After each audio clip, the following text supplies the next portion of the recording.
on Beyond the Image, I'm sitting down with Pat Callihan, CEO of Tech Impact, where we talk about the work they are doing to train new IT professionals in the Southern Nevada landscape. Thank you for joining me, Pat. Great to be here, Danielle. Thank you for having me. Absolutely. So tell us a little bit, just to get started, about what is Tech Impact, what's your mission, and what are you guys doing over there? Tech Impact's a nonprofit organization. We've been around a little more than 20 years now. Our mission is fairly simple. It's to leverage technology for social impact. So we do that in a variety of different ways. The way you're most familiar with us is through workforce development. So within workforce development, we train young people, generally 18 to 26-year-olds who do not have college degrees, for jobs in technology. We do that in several locations. Of course, here in Southern Nevada is one of those. We also provide capacity building services. So what I mean by that is we help other nonprofits with their technology. So that could take the form of education, it could be consulting, integration, and for literally hundreds of organizations across the country, we are their IT support department. We also do a good bit of work in innovation. So within that, we have a data lab, and that has data scientists, data engineers, front-end developers that are working on large data sets and large challenges that face state government and large nonprofit organizations. So we do a whole lot of stuff. It's just a great organization, great to be part of it. Tell us, how did you become a part of Tech Impact? Oh, yeah, that was a long time ago. That was probably going on 18 years now. And I was working in IT for an IT outsourcing company, and I found this article about this organization in Philadelphia at the time. And I was serving on different boards of directors, and really the focus of the organization at that time was all capacity building. There was no workforce development. And I knew the need, right? Because sitting on boards, I could hear nonprofits struggling with technology. And here was this nonprofit that was all about technology. So I got introduced to their CEO and volunteered with the organization. And then eventually we provided some pro bono services to the organization. And when she retired, I got a call from a search firm asking if I knew anyone that would be interested in taking on this role. And I gave them 2 or 3 names of people they should talk to. Eventually they came back and said, well, what about you? And, I had never, looked at the nonprofit sector as a career path at that time. But the more I thought about it, it was a great intersection between what I loved, which was technology, and my other love, which was helping the community. So I went ahead and went forward with that, and obviously I got the job. I think only one other person applied. I'm kidding, but I haven't looked back. It's been just a wonderful journey and experience since I've been there. IT is a very broad term. Yeah. Give me a little bit more detail around the avenues within IT that you guys focus on.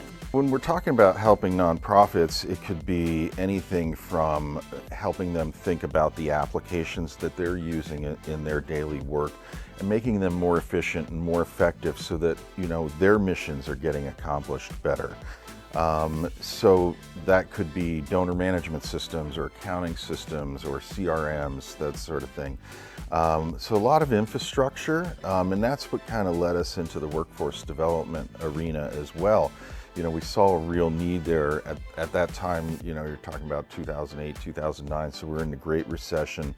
Youth unemployment is really high. And so it was an opportunity for us to take sort of our knowledge and help other people get entree into careers in technology. So for us, we focus primarily on infrastructure skills. So in IT, there's kind of like applications and infrastructure, and we're very focused on infrastructure. At one time we also ran a coding school here in Las Vegas, so that would be more application based. But but a lot of those jobs are starting to move, much more into AI, and the job opportunities just were not as plentiful as what we saw in infrastructure. So we've kind of stuck to that. What are some of the industries that you work with through this workforce program? Yeah, great question. You said tech is broad, right? And it is. It spans, the work of many, many different industries. So, we certainly here in Southern Nevada, gaming is one of those. But also, IT in healthcare, which has, led to our partnership with SDMI. But really just so many financial institutions, that we work with. So it really is very, very broad. And that's one of the great things, because for us, when we talk about workforce development, it really comes down to getting that person a job. And so we want to be broad because that opens up more job opportunities. So we work with a variety of different industries here in Southern Nevada. So if someone is interested in going through the Tech Impact program, how do they do that? What are the qualifications? What are the requirements? It's pretty simple. On our website, there's just a small sort of form that people fill out, an interest form, and then they'll get a call from us, and we'll probe them a little bit further. We want to see, are they in the age range that we serve, generally 18 to 26-year-olds.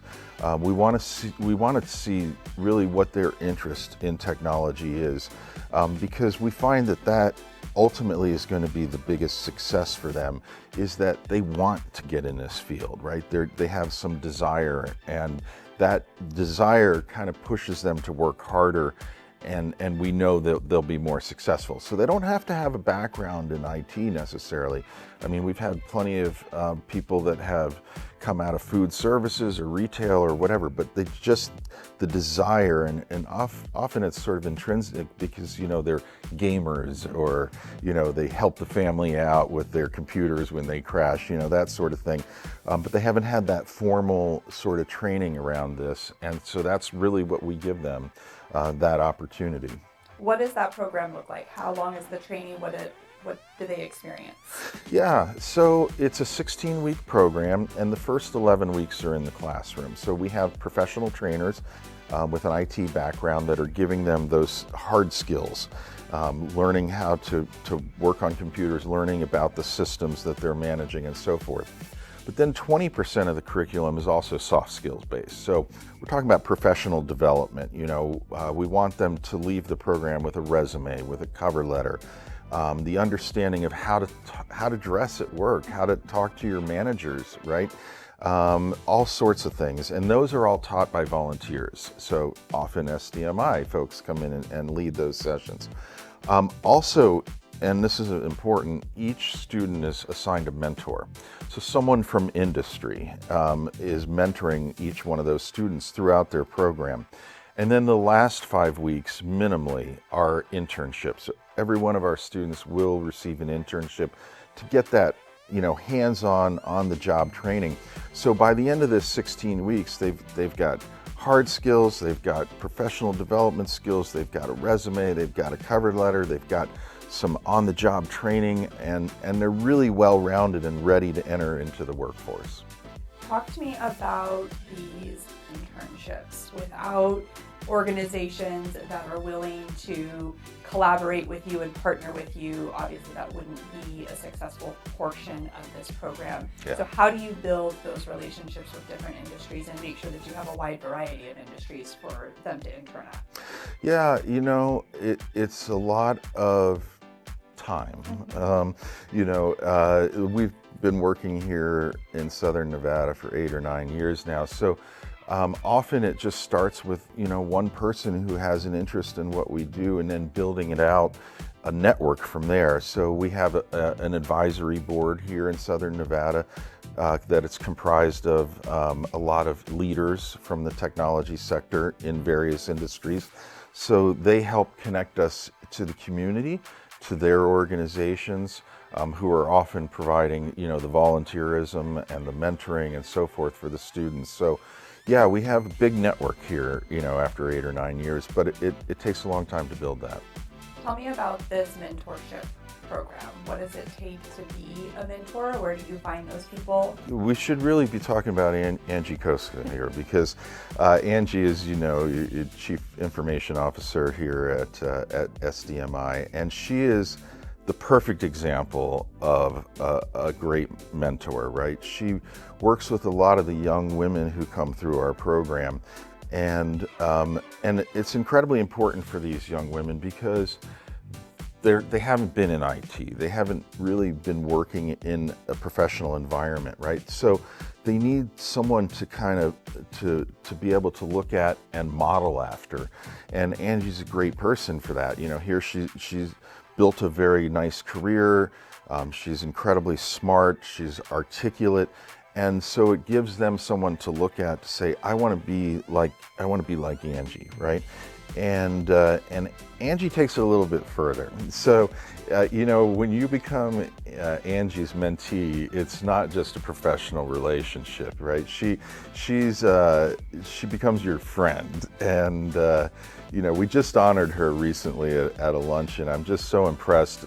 She has built her own network of mentees now over the years, and they do outings together, and she even went to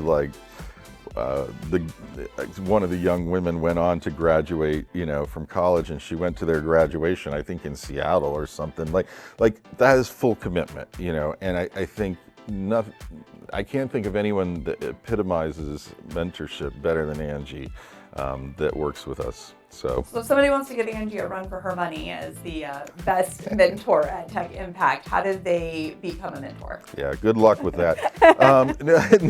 I think, they just reach out to us.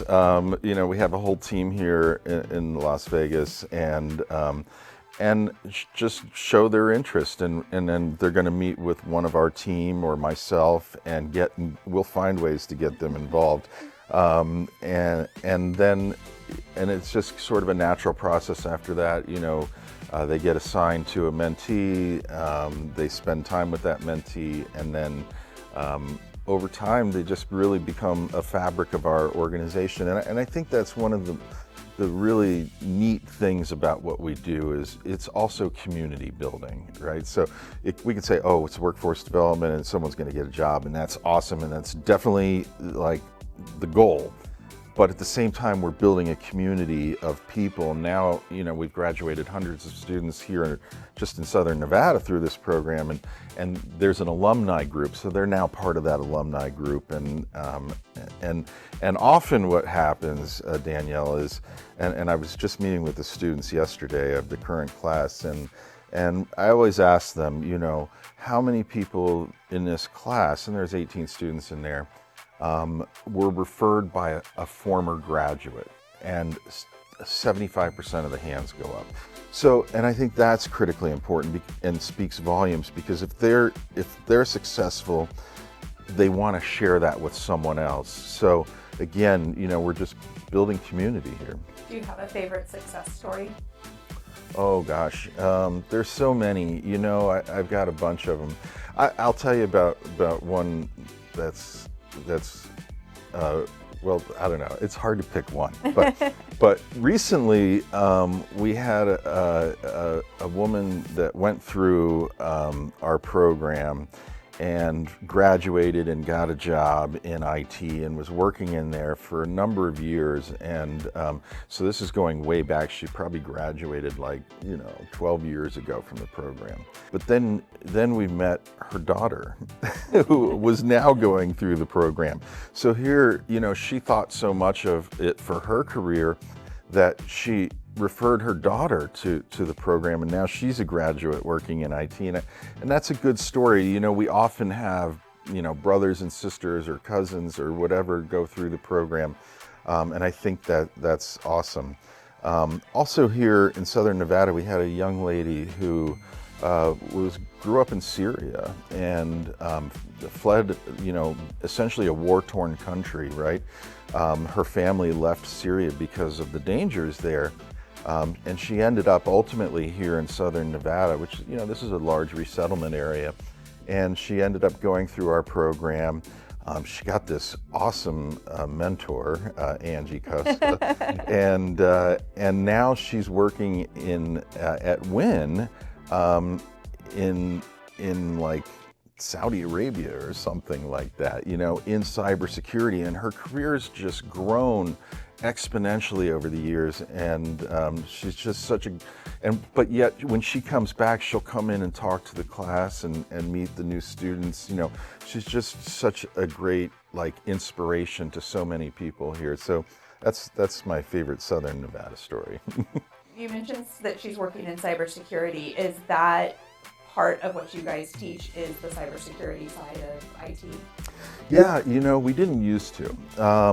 And that's a great lead-in question, because initially we have a program called IT Works, and they go through that 16 weeks of training, and then they get a job, and they're kind of part of our alumni group. But we've kind of rethought that whole thing in the last year, and we piloted a program last year that was very, very successful, and we now consider it pathway to middle skills careers in technology. And so what do I mean by that? So you come in and you get your 16 weeks of training, and then you get a job. After a year of working in the field, you are now eligible to come back for additional training, still at no cost to you. And we set that up, nights and weekends, so you can stay in your job full time and continue to learn. So then we provide additional training and certifications in both networking and cybersecurity. And a lot of that stems from our work with the advisory board.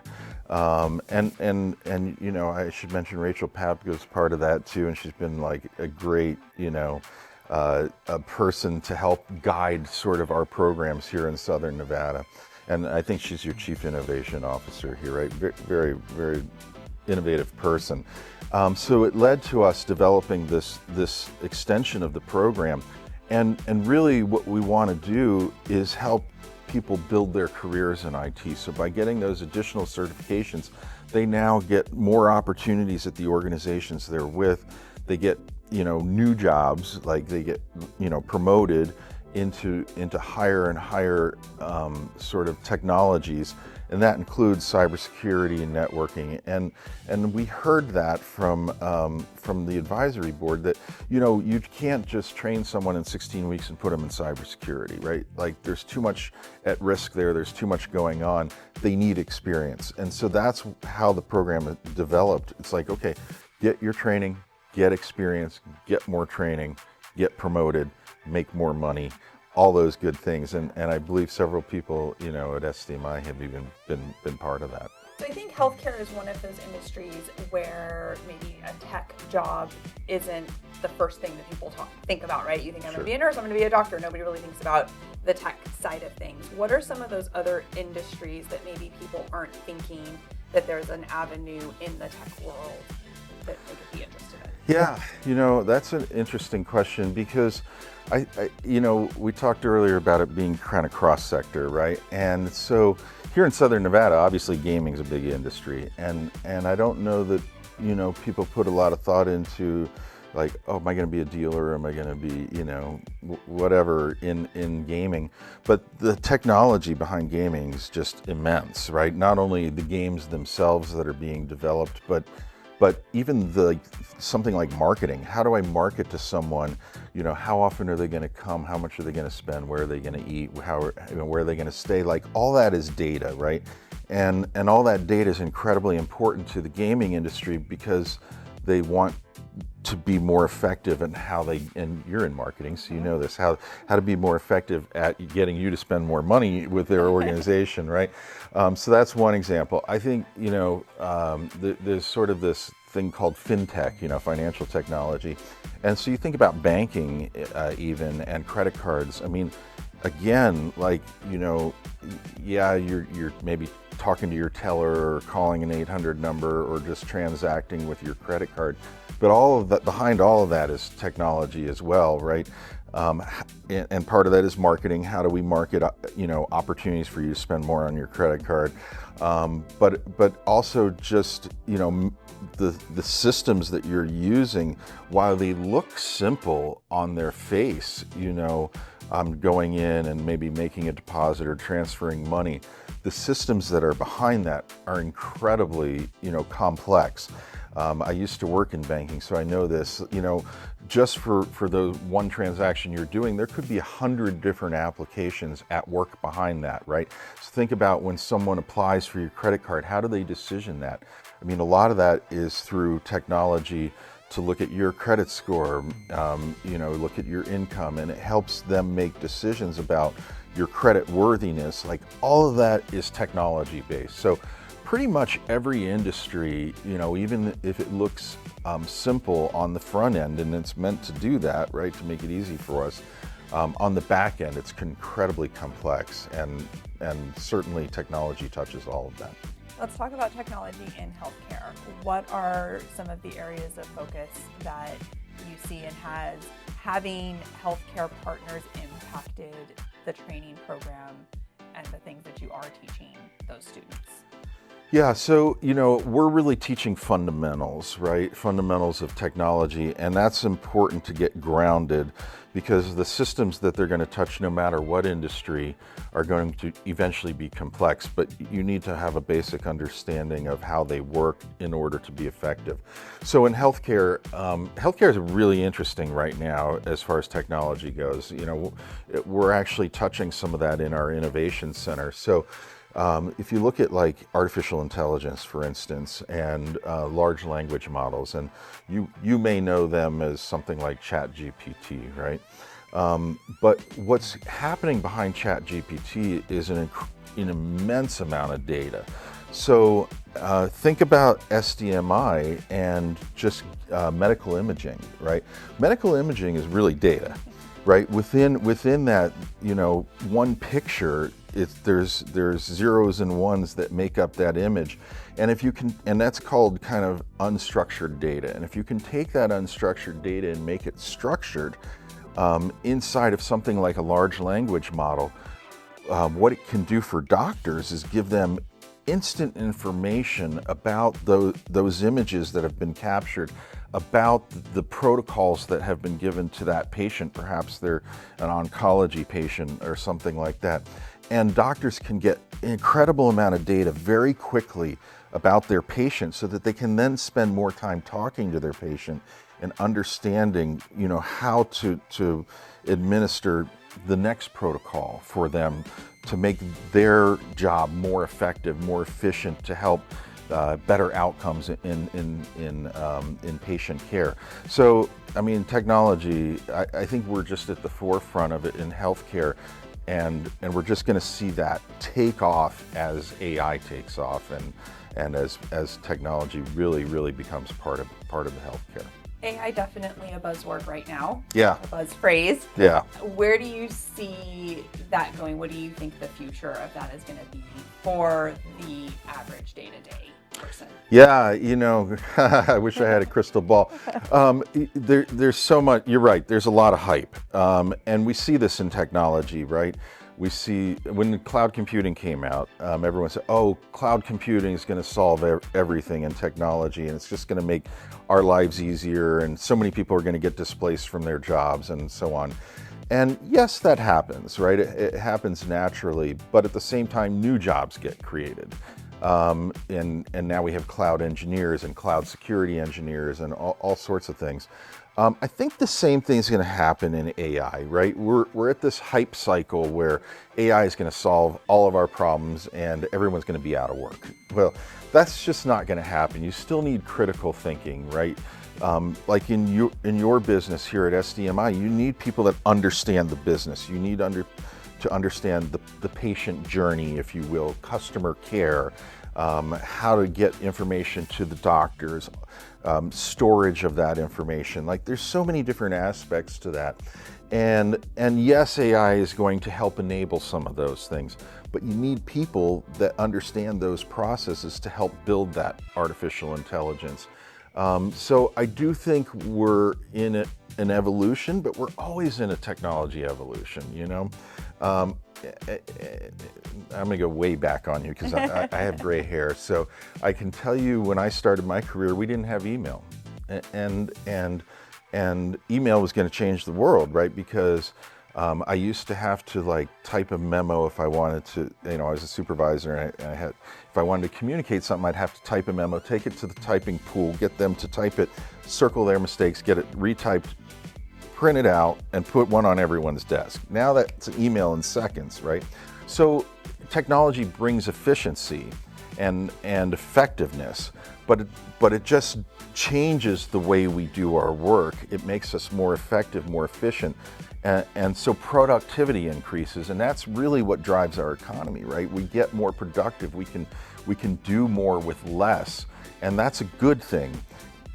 Does it eliminate some jobs? Absolutely. But that's why it's important to always be learning, I think, because what the skills are going to shift, but they're not, it's not going away. Jobs aren't going away. I think we'll still have people employed. At least I hope so. Me too. What do you think is the future for Tech Impact? Oh, yeah, future for Tech Impact. We've been on a journey for the last 18 years of growth, right? When I started, we had about 10 employees. Now we're probably about 140.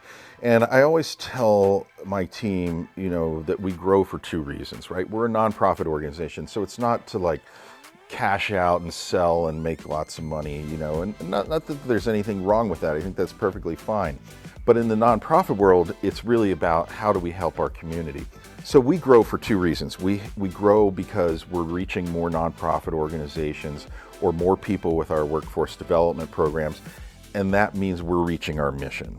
And then the second reason for growth is really about our own associates, right? So people that have been with us for 20 years, and we have those employees, their career has grown and their earnings have grown. And so that's part of it. In a way, we're our own workforce development program, right? We're adding more staff. They're getting increases and bonuses and things, and enriching their own lives. And that's just, to me, as important as the people that we serve through our other programs. So I think, to distinctively answer your question, we'll continue to grow. There's a lot of nonprofits that we haven't touched that could really use our services. There's a lot of young people that could use careers in technology. In fact, we're in the middle of expanding right now into Nashville, Tennessee. So we're opening this same program there.